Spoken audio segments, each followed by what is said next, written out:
L'imam al-Mahdi, le sceau des successeurs. Naissance de Muhammad bin al-Hassan al-Mehdi alayhi salam. 1. Date et lieu de naissance. L'imam Muhammad bin al-Hassan al-Mehdi alayhi salam est né dans la maison de son père, l'imam al-Hassan al-Askari, à Samara. Date de naissance. Dans la nuit du vendredi à la mi du mois de Chaban.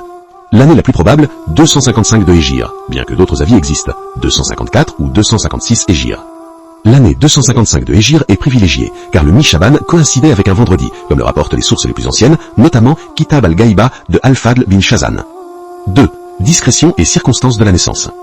L'imam al-Askari alayhi salam entoura la naissance d'une grande discrétion afin de protéger le nouveau-né des autorités abbassides. Il demanda à sa tante, à Sayyida Hakima, fille de l'imam al-Jawad alayhi salam, d'être présente cette nuit-là, alors que la grossesse de sa mère, Narges, n'avait pas été manifestée jusqu'au moment de l'accouchement.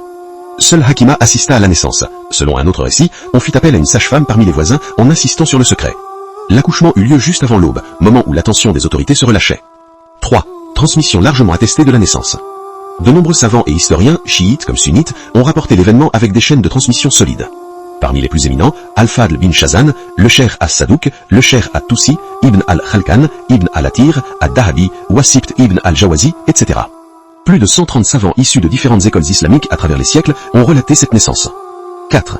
Annonces antérieures sur le caractère caché de la naissance.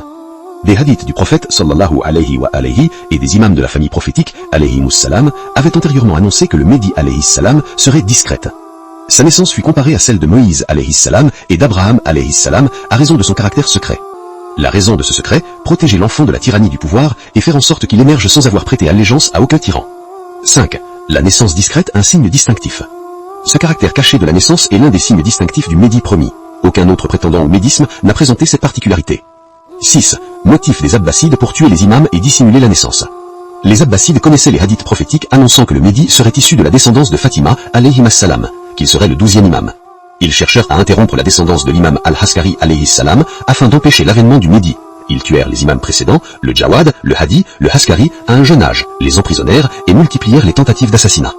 L'imam al-Askari alayhi salam rapporte que les Bani Umayya et les Bani al-Abbas ont tourné leurs épées contre eux, Ahl al-Bayt, pour 2 raisons. Leur conviction que le califat ne leur revenait pas légitimement. 2. Leur certitude que la fin du règne des tyrans serait accomplie par le Caïm, issu de la famille prophétique. 7. Portée de ces données.